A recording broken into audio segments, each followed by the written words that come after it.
कि भारत ने अभी तक पाकिस्तान को दुश्मन देश क्यों नहीं माना है, क्यों नहीं अनाउंस किया है कि पाकिस्तान हमारा दुश्मन देश है। नहीं किया है, वजह क्या है पता नहीं। दूसरी बात मैं ये कहूंगा, वाघा बॉर्डर पे जो परेड होती थी बंद हो गई, वो चालू हो गई। ऐसा क्यों हो रहा है कि बार बार फिर इसी तरह की चीजें जो है जो लगातार दौड़ाई जा रही है। आपके सवाल में पूछ लेती हूँ और मेरे सवाल का जेडीयू के प्रवक्ता, एक मिनट उनकी जवाब दे दो। जेडीयू के प्रवक्ता ने कहा कि भारतीय जनता पार्टी ने अच्छा काम किया है, लेकिन विपक्ष ने मुंह पे कालिक पोत दी है। कालिक पोतना क्या होता है? जब आप सोफिया कुरैशी को, कर्नल सोफिया कुरैशी को बोलते हैं कि आतंकवादी की बहन है, और उसके बाद कुछ नहीं कहेंगे, उसके बाद आपके डिप्टी सीएम चिल्लाइए मत। अब आप फंस रहे चिल्ला रहे हैं, अब यहाँ फंस रहे तो चिल्ला रहे हैं। आपके डिप्टी सीएम ने कहा कि देश की जनता मोदी जी के चरणों में नतमस्तक है। कर दीजिए भाई। आपके राज्यसभा के सांसद क्या कह रहे हैं? झूठ बोल रहे हैं, जिनका सिंदूर निकाला कुछ नहीं है, उनमें हिम्मत ही नहीं थी, वो वीरांगना ही नहीं थी। नहीं तो ऐसी हरकत होती नहीं, ये लोग के पास क्षमता नहीं थी। सर ऐसे बयान चाहे किसी भी पार्टी से आए, चाहे किसी भी पार्टी से आए, किसी भी पार्टी के नेता से आए, वो निंदनीय है, इसमें कोई बुराई नहीं है।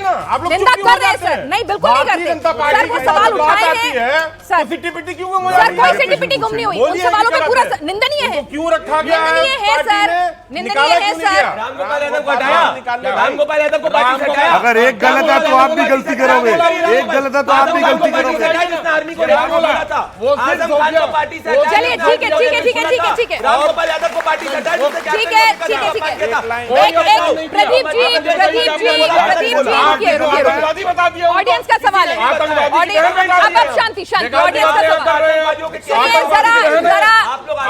अरे सर, नेता जरा जनता की भी सुन ले, नेता जरा जनता की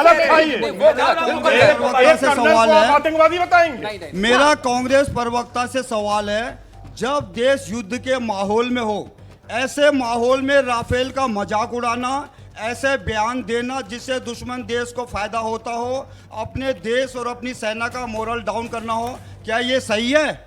दूसरी बात, ऑपरेशन सफल होने के बाद जो आपने राफेल और मिग कितने गिरे पे सवाल उठाया, वो ये बात नहीं है कि रोशनी में अंधेरा ढूंढने वाली बात। ठीक है, चलिए जवाब दे दीजिए। जवाब देता हूं। देखिए, सबसे पहला प्रश्न किसने खड़ा करा?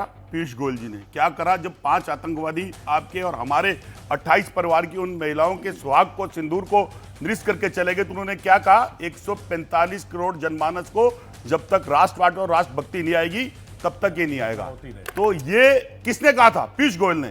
अब प्रश्न खड़ा होता है जो आप हमसे कह रहे हैं, अरे हम तो आप ही की आवाज को उठा रहे हैं, आपके प्रश्नों को उठा रहे हैं, क्योंकि सरकार के अंदर 56 इंच के नेतृत्व वाले नरेंद्र मोदी जी बैठे हैं और 5 आतंकवादी आते हैं देश के अंदर और इस तरह का माहौल पैदा कर देते हैं। और पंडित भंडारी जी, नेहरू जी की और राहुल जी की फोटो लेकर, उनकी ट्वीट्स को लेकर आप लोगों को दिखाते हैं।